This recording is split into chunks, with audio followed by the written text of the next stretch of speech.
It's Thursday again, and that means it's Vlog Thursday. So, not much to talk about this time. I'm kind of tired because we just had two Amber Alerts go off, one at 3 a.m. and one at 4 a.m. Now, whatever you think about them or their necessity, it's hard to argue that they've been done well.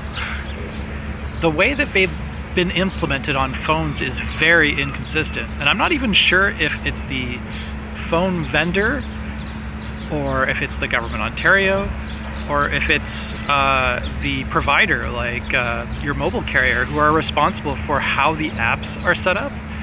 But it seems like some people have no way to set it so that it doesn't wake them up, and some people have it so that there's lots of settings. I used to not have any settings, and they've added more in the recent past, because the last time I checked, all I had was an empty dialogue and a version and a list of the past alerts.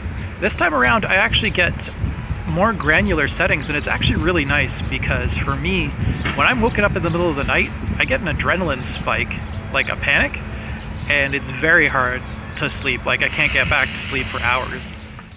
For the record, for my phone, it's always on silent, and the vibrate is enough though to wake me up, because it vibrates like 10 times in a row, then it repeats it every 2 minutes as a default setting. As well, it reads it aloud with text-to-speech. That's the default setting on my phone. So I was really happy to find that that was a changeable setting this time around.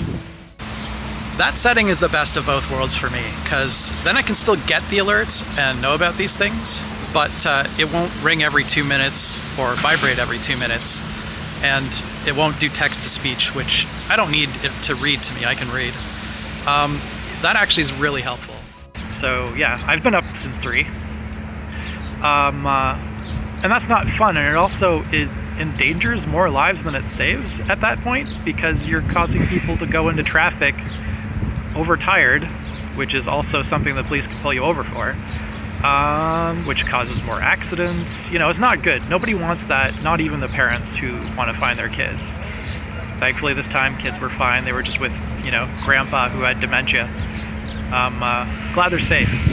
But this could be done a lot more consistently, and I think the settings need to be mandated more clearly, and it needs to be implemented clearly and consistently across the board. That would get rid of a lot of the complaints and a lot of the counter complaints by people saying, oh, people better not complain. Yeah, that doesn't help either.